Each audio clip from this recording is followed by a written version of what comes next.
Right, as it says here, it's testimony time. We've got two people to share about the greatness of God, the faithfulness of God, the Father, and my right, Norman and Hillary. But I think it's Norman. Please come and share your testimony. Shall we welcome him as he comes?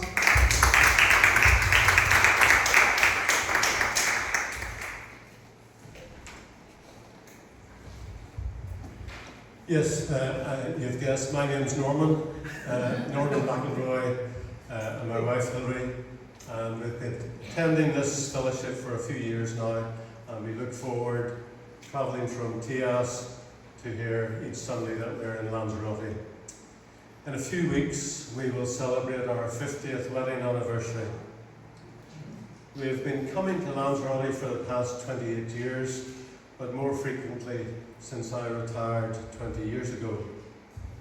I'm a father of 3 daughters and a granddad of 8 grandchildren, 4 boys and 4 girls.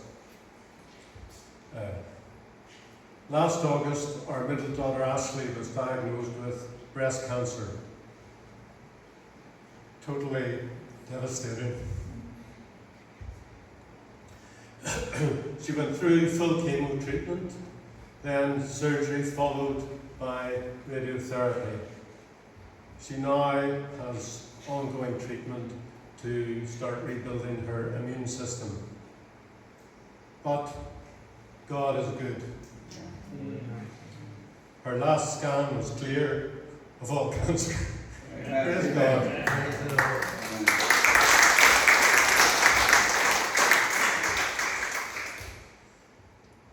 I want to express my thanks for the consistent prayer support for Ashley from this fellowship and many fellowships around the world. Her attitude was, this is a journey I've got to take with God by my side. Hillary and I thank you from the bottom of our heart for your prayers and support over the past 10 months. Reflecting on this during the week, I wanted to remind myself of what Jesus says about gratitude and thanks. Gratitude is important because it connects us with God. It's about acknowledging our relationship with the divine and that God is the source of all the good and all the blessings in our lives. Jesus gave thanks one final time at the Last Supper. Jesus knew that it was just a few hours he would be betrayed, arrested, put on trial, falsely accused and crucified. But yet he gave thanks. When you feel the world is caving in on you, it seems evil forces are united to defeat you, is it possible, in the midst of all of that, to pause and give thanks? That's exactly what Jesus did. Praise God. Amen.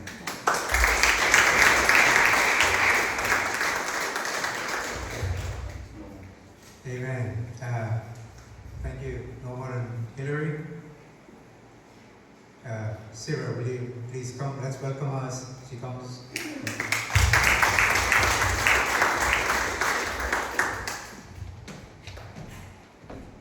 Pastor.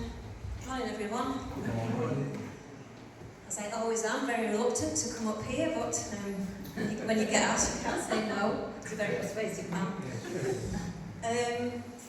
Yes, some of you will know, about 3 weeks ago, my husband is a very fit guy, cycles a lot, does triathlons. His lungs started to pack in, couldn't get his breath. His oxygen level went down to 86, which is like organ failure basically.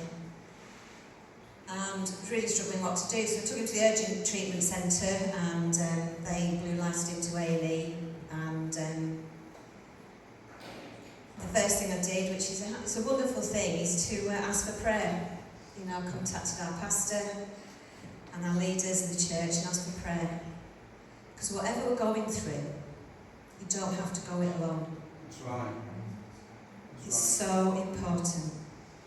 The Lord God be with you, but your fellowship is with you as well. Yeah, you're never alone. A&E was completely chaotic. We were in the ambulance for 2 hours, and Simon was on oxygen. They put him on oxygen. He was fine. We got into A&E. It was a disaster zone. But even all that, everything was going on, and the nurses and doctors were doing everything they possibly could for us and everybody else. There just wasn't enough of them. But the peace that came over us while all this was going on was amazing. It was absolutely amazing. A couple of days in A&E, so no sleep, didn't leave Simon's side. I even had to learn how to get all the tubes and everything out of him to take him to the toilet and come back again, because there just wasn't anybody there to do that. I did do blood tests and scans, I couldn't find out what it was. Asked for real prayer, you know, knew that the fellowship were praying, and our pastors sent a voicemail prayer to us, and healing really took hold then, so praise God for that. And I'm pleased to say that Simon's back out. We found out that it was dust, wood chip dust, so he would do wood chip in the garden and and all the dust coming up, and it got into his lungs and closed his lungs down, so we got some steroids in the end. But the main thing is, I really want to, when I was really praying about what God wanted to say to us all in this, I mean, obviously I want to thank God for Simon, because if he hadn't gone to hospital that day, he wouldn't have survived till the next day, so praise God for that. But I think what I want to say is, God doesn't stop us going through really difficult things sometimes, but he will never ever leave us, and he will never ever forsake us. That's right. He's there all the time. That's right. We can trust in him. Psalm 46, God is our refuge and strength, an ever-present help in trouble. Therefore we will not fear, though the earth give way and the mountains fall into the heart of the sea, though its waters roar and foam and the mountains quake with their surging. He is our refuge and strength. We don't have to do things in our own strength. God will give us the strength. Look to him. He will provide. He will be there. And I just want to thank this fellowship, and I praise God for what he's doing in all our lives. Amen. Thank you. Amen.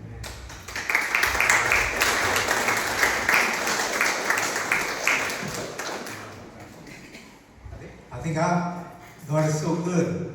He's faithful in every way. I think I'll just drink to that.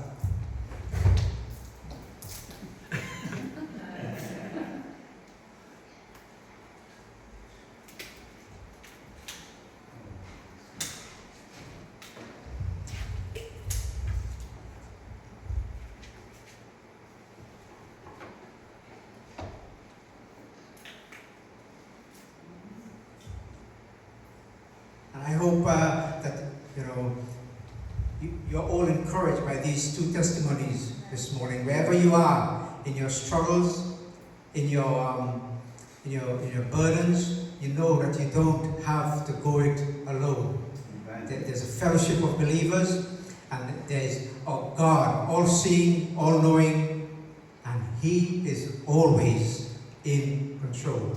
He's never lost control, and He will never lose control. That's right. This is the God we serve. This is God, our Father, whom we serve and worship, who has given us hope that we can look forward to expectantly. Yeah. Does that get you excited? Yes.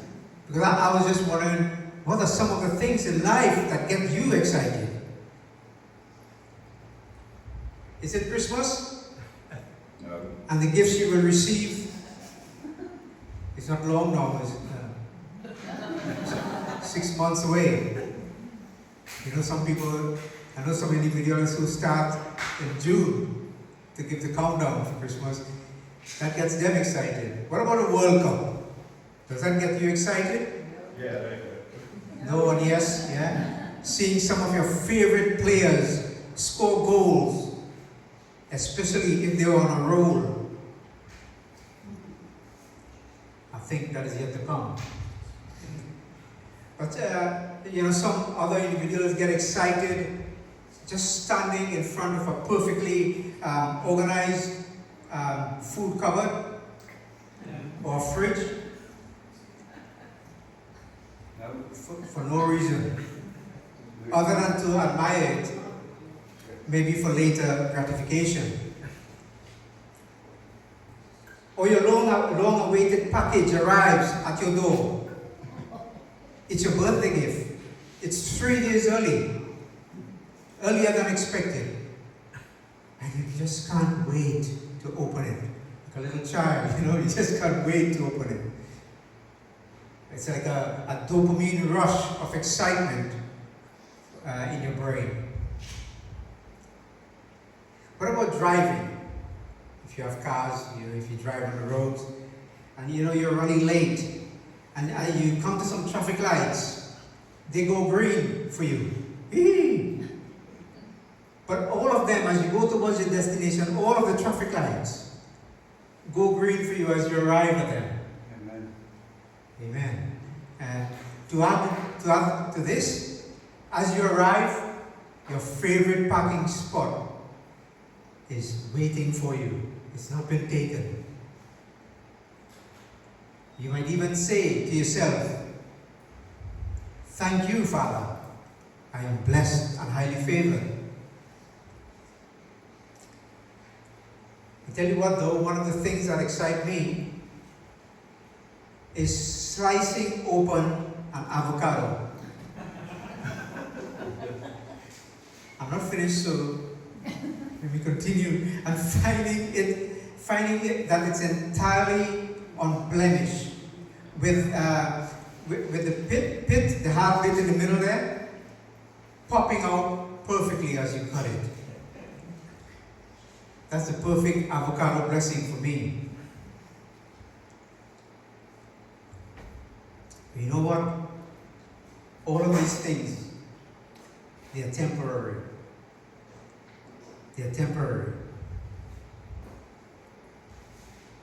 And Paul, the apostle, you know, he introduces his letter to the Ephesians with some eternal spiritual blessings we have from the Father God in Christ Jesus. And I just want to read from chapter 1, verses 1 and 2 for you here. And Paul starts off by saying, "Paul, an apostle of Christ Jesus by the will of God, to the saints who are in Ephesus and are faithful in Christ Jesus, grace to you and peace from God our Father and the Lord Jesus Christ." He calls us saints. You're either a saint or you ain't. He calls us saints, believers in Jesus Christ.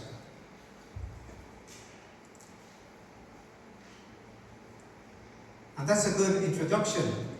But then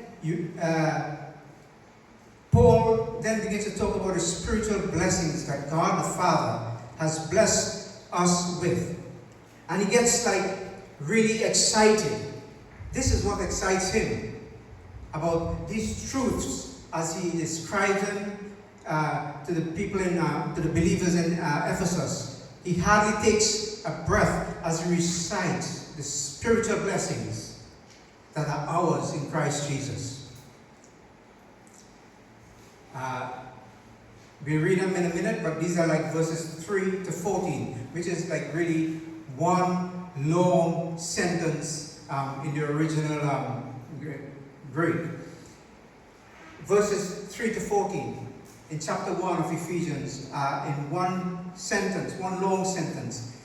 And I want to read it for you, but I want you to help me to read it because I might go out of breath as I read it, because it's filled with such great truths that you can't not get excited about what God, the Father, has decided to do for each and every one of us. So, will you please help me read it together? 2, 3. Blessed be the God, Father of our Lord Jesus Christ, who has blessed us in Christ with every spiritual blessing in the heavenly places, even as He chose us in Him before the foundation of the world, that we should be holy and blameless before Him. In love, He predestined us for adoption to Himself as sons through Jesus Christ, according to the purpose of His will, to the praise of His glorious grace, with which He has blessed us in the Beloved. In Him we have redemption through His blood, the forgiveness of our trespasses, according to the riches of His grace, which He lavished upon us in all wisdom and insight, making known to us the mystery of His will, according to His purpose, which He set forth in Christ as a plan for the fullness of time, to unite all things in Christ, things in heaven and things on earth, in Him. In Him we have obtained an inheritance, having been predestined according to the purpose of Him, who works all things according to the counsel of His will, so that we, who were the first to hope in Christ, might be to the praise of His glory. In Him you also, when you heard the word of truth, the gospel of your salvation, and believed in Him, was sealed with the promised Holy Spirit, who is the guarantee of our inheritance, until we acquire possession of it, to the praise of His glory. To the praise of His glory. Amen. I want to talk to you today under the title, Blessed Beyond Measure by the Father. Blessed beyond measure by the Father. And that phrase, blessed beyond measure, is a phrase often used to express receiving abundant blessings, and often in a spiritual or emotional sense. And it's like experiencing overwhelming goodness and joy or favor that goes beyond what can be measured or deserved. In these verses, Paul describes to the believers in Ephesus and us today the blessings we have received, firstly, through God the Father. We see some blessings that come to Christians through Jesus Christ Himself, God's Son. And thirdly, we see blessings received through the Holy Spirit. These are abundant, super blessings available to all of us who believe, who trust in Jesus Christ as our Savior and our Lord. So many believers live without embracing these spiritual blessings and benefits and the truths. And the truth, the truth of all of this is that these blessings, some theologians call it spiritual wealth, but these blessings are available to all believers in Jesus Christ. And I want to encourage you, friends, up front here, that there's so much more. There's so much more that is available to each one of us who are children of God the Father. So much more. And I just want to focus today on the blessings that come from the Father. Those verses 3 to 6 there. Now, just a little background here that Paul is not in a pulpit. He's in prison. And it's in these bad conditions that he praises God the Father. He's in this dark dungeon. And he experiences all the blessings, the spiritual blessings of God, and pours out praise to God the Father as a result. He raises a hallelujah, just like we've been singing. Praises, just like we've been singing praises to God and worshiping God today. He's fighting some spiritual battles for the sake of the gospel. And yet he gives a shout of victory as he declares truth. And he's sharing those truths that we can embrace today.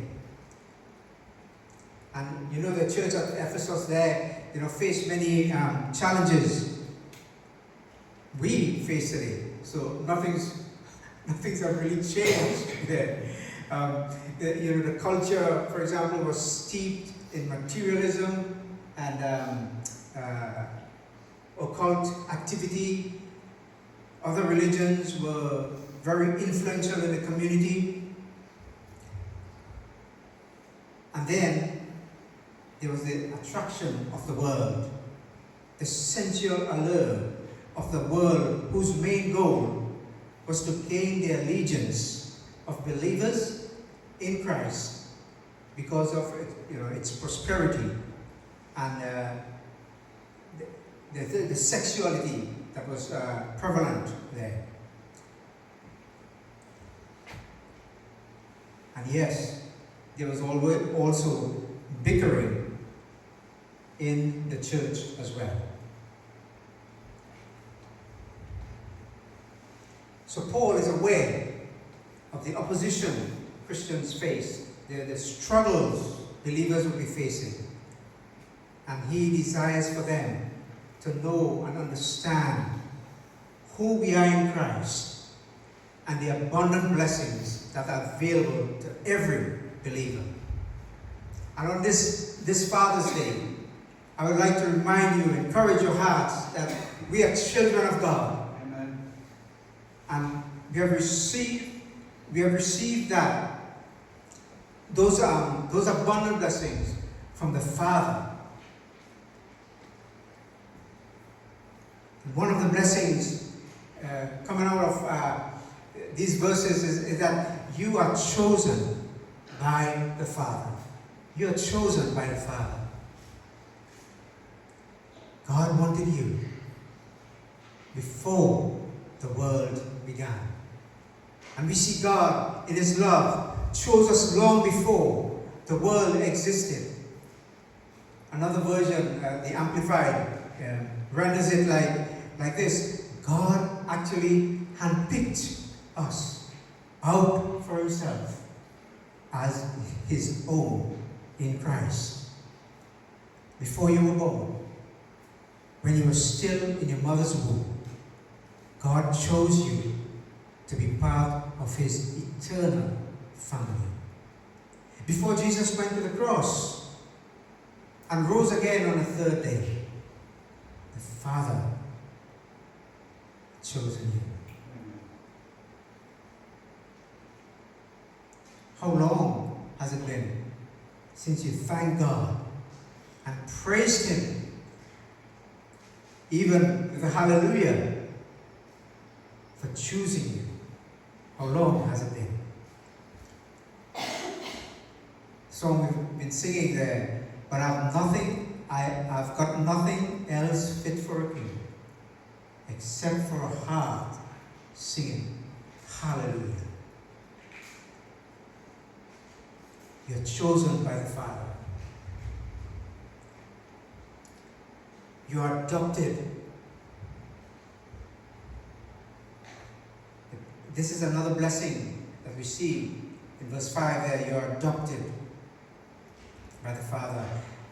Paul's readers in Ephesus would have been familiar with this idea of adoption. It was like common practice in the Roman culture. Once the adoption process was completed, the adoptee lost all rights and privileges, responsibilities, associated with their old family. All previous family history was erased.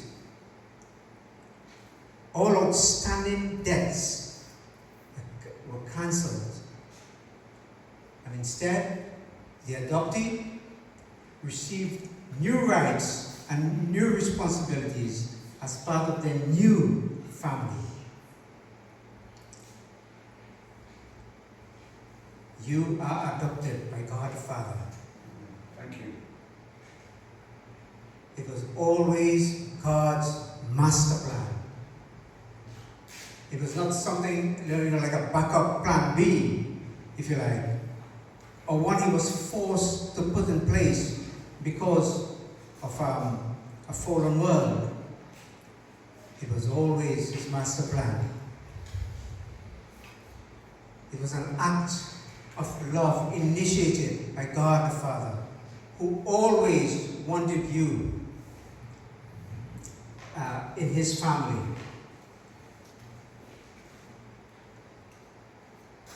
Even before God's hands were the hands of a creator, his heart was the heart of a father to you.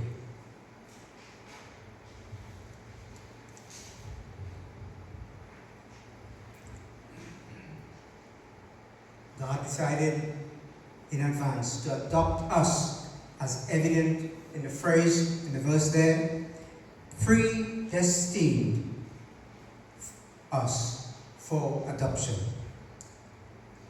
It was not a forethought. It was a forethought, not an afterthought. That gives us a legal, rightful status. You are a legal, rightful child of God. Because God adopted you as his child in accordance to his fixed purpose. Because it pleased him and he was kind.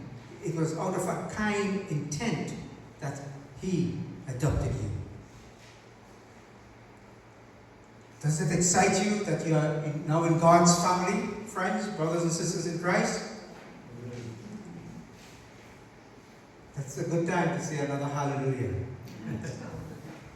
Oh, praise the Lord. If hallelujah is a tongue twister, praise the Lord.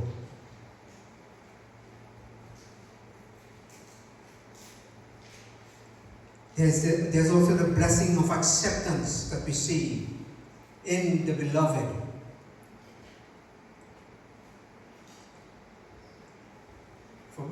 For most of us here, I want to take you back to your teenage years.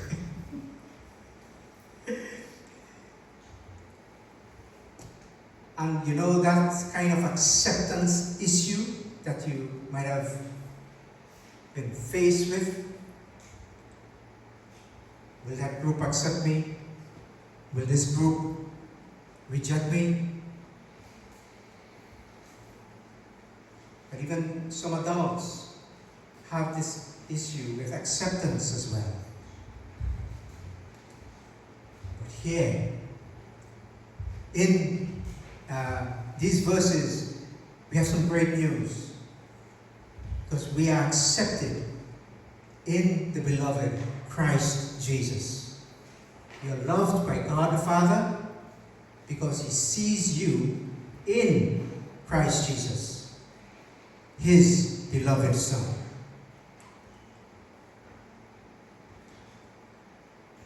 Friends, you are highly favored and secure in Christ Jesus because of his kindness. God has freely bestowed his glorious grace in us all and brought us into his family.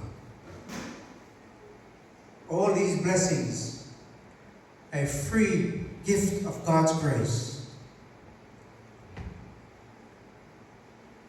Unlike the earthly blessings, these spiritual blessings can't and won't be taken away. You are blessed beyond measure. You are blessed beyond measure.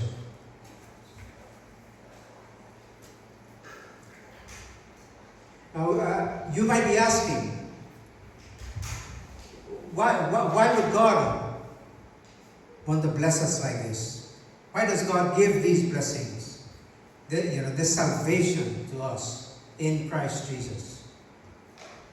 What is his purpose of this?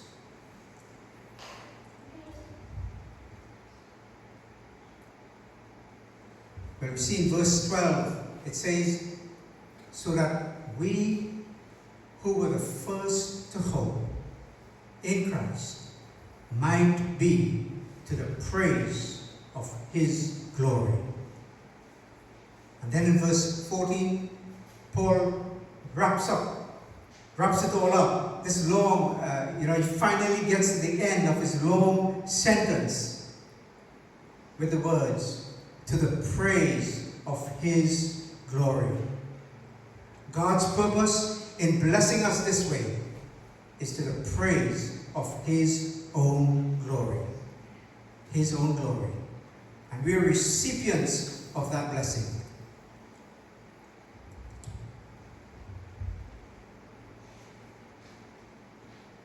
One of the greatest privileges we have because of Jesus and what he's done on the cross is our relationship with God, our relationship to God and the Father. I want to read two verses from Galatians chapter 4. Galatians chapter 4. And because we are his children, God has sent the Spirit of his Son into our hearts, prompting us to call out, Abba, Father. Now you are no longer a slave, but God's own child. And since you are his child, God has made you his heir. God has made you his heir.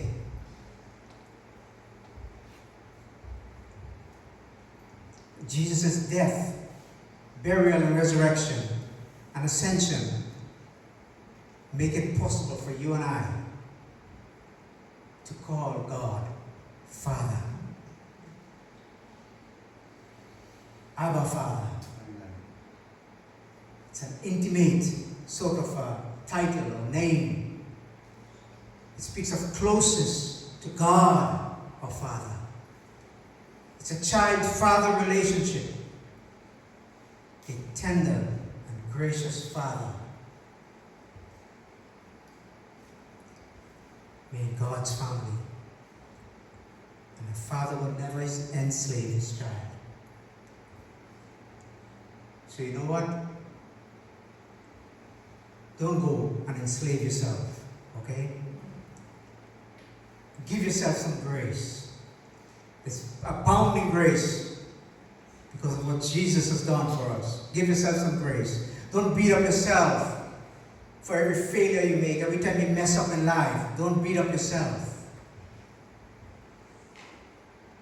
We are no longer slaves to our sinful past. Our status has changed from slaves to heirs in Christ Jesus.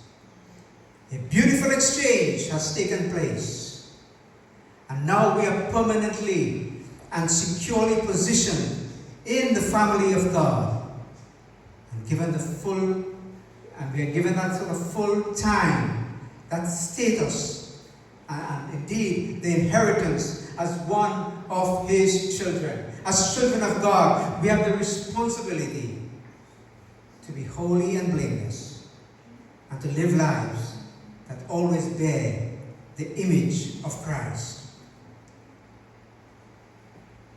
You know, when we follow Jesus, our identity does not lie in the past sins, mistakes, failures, even successes. Our identity are not in those, is not in those things. The world might want to identify us by the past.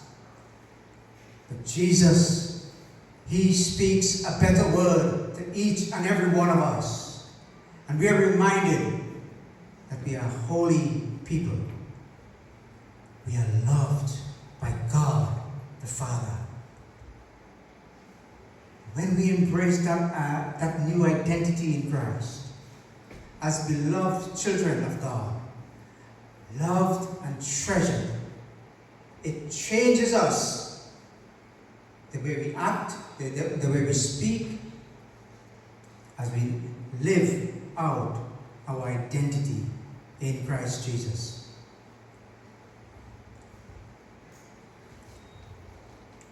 Coming back, so what, I asked you a question at the beginning, so what really excites you? So I want to come back to that question. What really excites you? Are you more excited about earthly, temporary blessings that you enjoy? Or are you filled with joy of these eternal spiritual blessings that you have in Christ Jesus? Amen.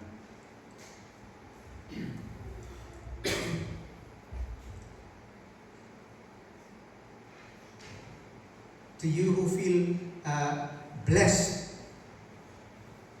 in an earthly sense, I want to say to you, enjoy the good gifts that God the Father has graciously given to you. Amen.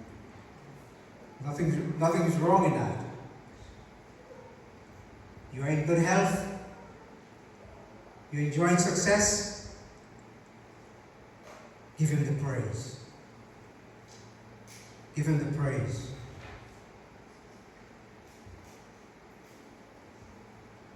There's harmony in your relationships.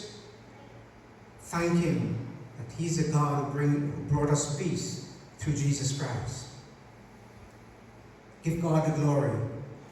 Let your heart sing hallelujahs to Him. When you do that, you will not be putting your trust in these temporal things, these temporal blessings, and it will help you not to let those blessings become idols in your life. Treasure the spiritual blessings even more and more and more. To those of you who don't feel blessed today in an earthly sense,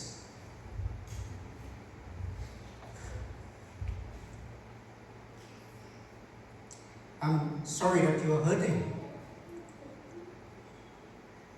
My heart breaks for you.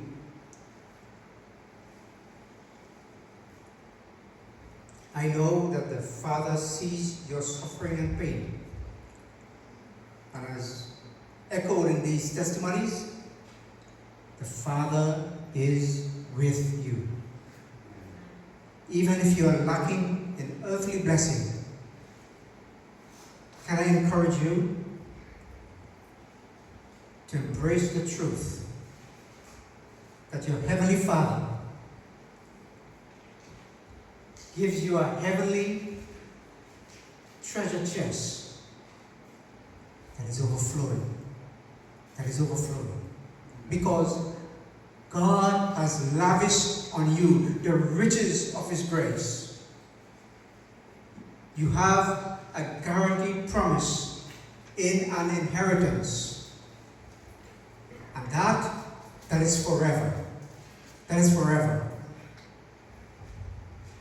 Nothing, friends, brothers and sisters in Christ, nothing in the changing world can change that status as a blessed child of God. The Father gives you a seat of honor and glory with Christ in heavenly places. The Son secures the blessings for us. Thank God for the Holy Spirit who applies these blessings to us. Paul says that the gift in the passage we've read in Ephesians there, the gift of the Holy Spirit is a deposit from God that guarantees our inheritance beyond our imagination when Christ comes again. We live in hope. We live in hope that goes beyond the grave. Until that time, we live in this life in the power of the Father's redeeming love, to the praise of His glory. Amen. To the praise of His glory. The Trinity, all three persons of the triune God, are at work giving these spiritual blessings to believers in Jesus Christ. So often, as we draw to a close in this message this morning, so often we believe wrong thoughts. We have wrong feelings about ourselves. I want to encourage you. Spend some time meditating on the truths that we've just read from Ephesians chapter 1. It is God's truth about who you are in Christ Jesus. Don't listen to the devil or some other individuals who may be saying lies about you. Stand on God's truth and give Him praise for the blessings He has bestowed upon your life. Amen.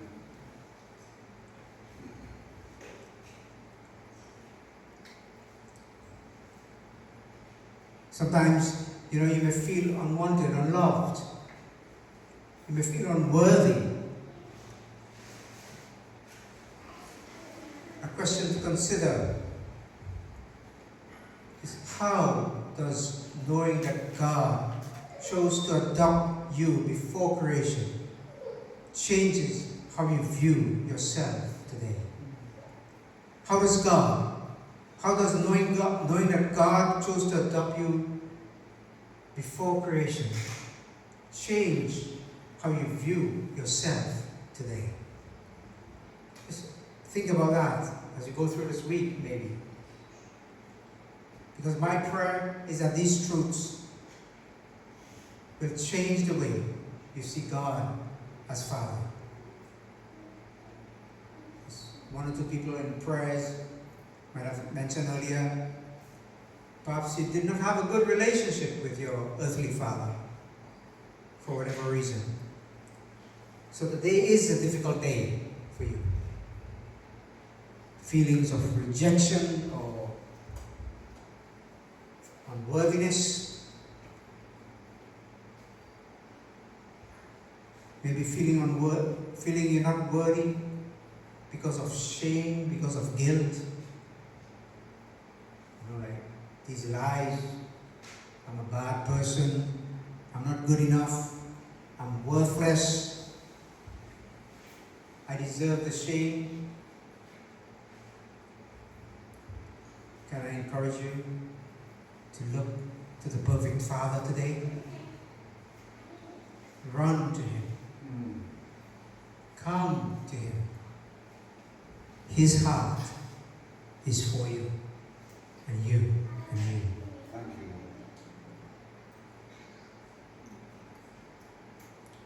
Let us pray. Father, Lord, we are overwhelmed by the spiritual blessings you have given to us through Jesus. And I praise you for your sovereign plan of salvation, put in place even before the world began. Thank you for lavishing your love upon us and for blessing us with everything we need in Christ. We know we are loved and cherished by you, whatever season of life we are in. And I pray that we will embrace these eternal truths of your word by the power of your Holy Spirit. Lord, may we be good stewards of your love, telling others about your love, so others will experience the same mercy you have extended towards us who believe and who are children of God. Lord, may we all continue to live to the praise of your glory by the power of your Holy Spirit. The Lord says to you, my friend, my brother, my sister in Christ, I have loved you with an everlasting love.